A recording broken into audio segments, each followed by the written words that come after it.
अस्सलाम वालेकुम व्यूअर्स, आज मैं आपके लिए एक नई वीडियो के साथ हाजिर हुआ हूँ। वो है रियूमेटिज्म, जिसको जोड़ों का दर्द तिब्बी इस्तिलाह में वजन मुफासल कहते हैं।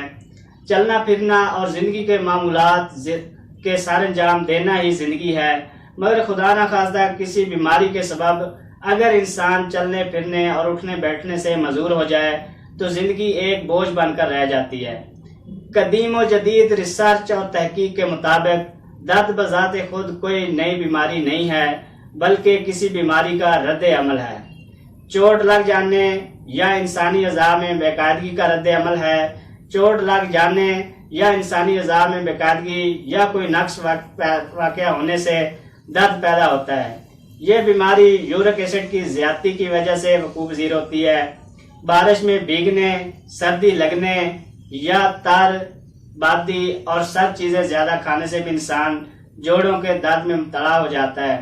घुटनों, टखनों, कूनियों और उंगलियों के जोड़ों में दर्द, ये सब के सब रियूमेटिज्म से ताल्लुक़ रखते हैं। जोड़ों का दर्द ऐसी मोहलक बीमारी है जो इंसान को मफलूज और मजबूर बना देती है।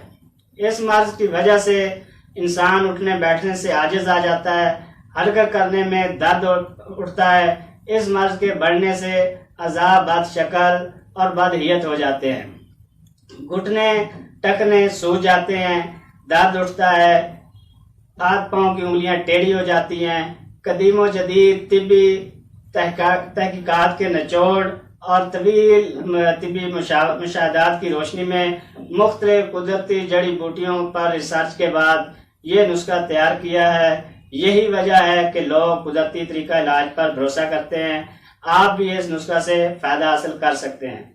तो इससे पहले नाजरीन, मैं आपसे इजाज़त चाहूँ, आप मेरी वीडियो को सब्सक्राइब करें, लाइक करें, कमेंट्स करें, अपने दोस्तों के साथ शेयर करें